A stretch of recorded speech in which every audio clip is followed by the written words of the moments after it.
The Golden State Warriors just had a season from hell. Yet despite almost everything going terribly, the Dubs were only 2 games and 1 Lonnie Walker fourth quarter performance away from the Western Conference Finals. Since then, well, they've upgraded their team in quite a significant way. You know James Wiseman and JaMychal Green? Well, their minutes are about to be replaced by someone who can make plays like this. Yes, that is a backup center making a no-look dime in transition, and he's about to rejoin a now backup point guard who just averaged 9 assists to 2 turnovers this season after being voted All-NBA just 1 season ago. However, before we even talk about the off-season moves the Dubs have made, everyone has seemingly forgotten that the Warriors were without their second best player for over half the season. Prior to injury and then personal issues, Andrew Wiggins was having a career-best season. Through his first 22 games, Wiggs was averaging 19, 5 and 2 to go along with over 2 stocks on fantastic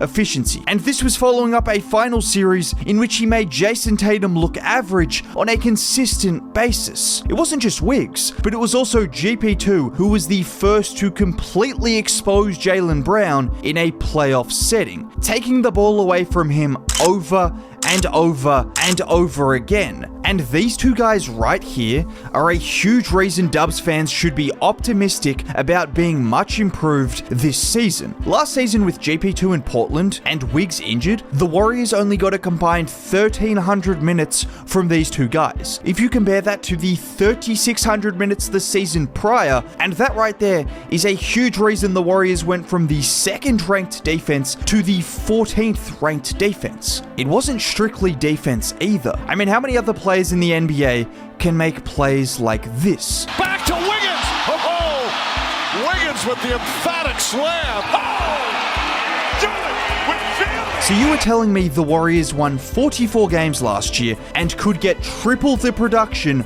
from these 2 next year. That's an extra 5 to 6 wins off that alone, without mentioning the other various factors that could change this upcoming season. Don't just take my word for it. Steve Kerr said the exact same thing. But before I show you what Steve Kerr said, let's thank today's sponsor, DraftKings. The NFL season is back, and what better way to enjoy the experience than with DraftKings? Whether it's watching your favorite players stride into the end zone or the best receivers take catches that defy physics, those experiences are all heightened with DraftKings, which is why today I've partnered with DraftKings Sportsbook, an official partner of the NFL. And the timing couldn't be better, because right now as a new customer, if you download the DraftKings app and use my promo code 7MAN, you will receive $200 in bonus bets when you spend $5 on any wager. And if sports betting is not yet available in your state, fear not. DraftKings has the solution with DraftKings Daily Fantasy, where you can have both fun and a shot at winning cash prizes. What more could you want? Download DraftKings now, use promo code 7MAN, and receive $200 in bonus bets when you place $5 on any wager. That's promo code 7MAN, only at DraftKings Sportsbook.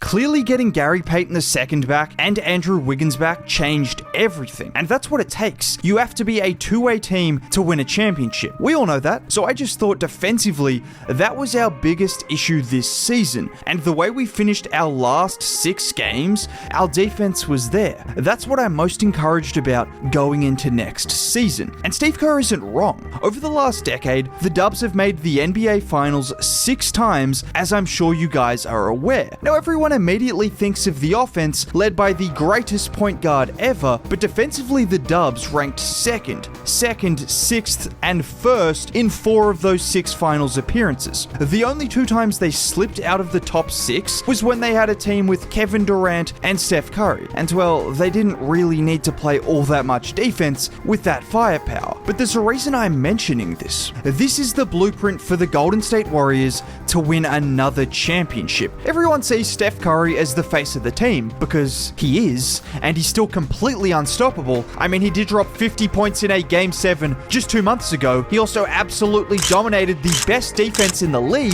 in the NBA Finals. But outside of Steph, just think about the rest of the team. This is a team built for defense. Not just Wiggs and GP2, but Draymond Green and now Jonathan Kuminga has emerged as a potential elite defender. And just forget about how good those four guys are, and think about the playoffs and the kind of matchup versatility that the Warriors have. Every single superstar in the Western Conference, whether the Warriors will lock them down or not, I don't know, but you can at the very least say the Dubs have someone that can make their life difficult at every step. But there is one other key detail from the Warriors offseason that I think is going under the radar. They aren't just looking to improve defensively, but they are trying to eradicate consistent mistakes from their game. Last year, the Warriors averaged the most turnovers in the NBA. Do you want to guess who was 29th? The Houston Rockets. That's how bad it was. No matter what you think of 45-year-old Chris Paul, he is still one of the most reliable playmakers in the NBA, averaging nearly 9 assists per game to only 2 turnovers last year. And it's not just bringing in Chris Paul, but it's also trading Jordan Poole, who averaged over 3 turnovers a game, which included some really bad ones. There's a minute left in the third quarter with the Dubs trying to erase a 6-point deficit when JP does this. Poole makes his move and kicks it into the stands. And the reality is, Jordan Poole is like every other young guard. He makes mistakes, which is fine for a lot of teams, but not for a team like the Dubs looking to win a championship. The same could be said for James Wiseman, who the Dubs have now replaced with Dario Saric. And I think this move is the most underrated move of the Warriors offseason by far. Prior to this season, in which Saric was just returning off an ACL injury, he averaged 12 points, 6 rebounds, and 2 assists on 36% from 3. And he's not just going to provide consistency, but when I tell you he's one of the most skilled bench players in the NBA, regardless of position, I really mean it. Just watch here. Saric has the ball at the 3-point line. Landau sets him a screen before Saric screens for Lee. Lee kicks it to Saric and watch him collapse the defense before dropping a dime. He is a legitimate playmaker at the backup 5 position. This is in addition to the 3-point shooting where he can hurt you from any spot on the floor. If these traits sound familiar, yes, it's a similar skill set to championship legend Nemanja Bjelica. But with all due respect to Belly, Saric does all those things Belly did,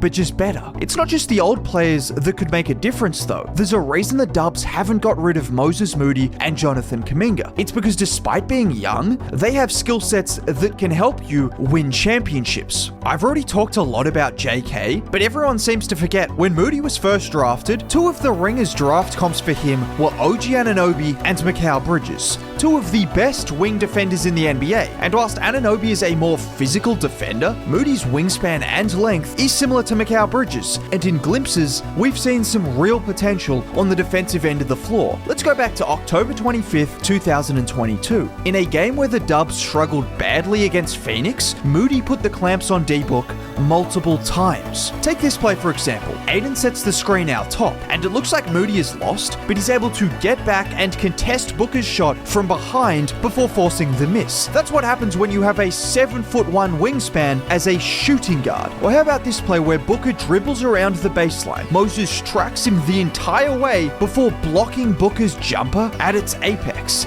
In just 20 minutes, Moody forced Booker into 3 turnovers and had one of the best players in the league questioning himself at every turn. And if he can make a jump on both ends of the floor, like he showed in last year's playoffs, look out.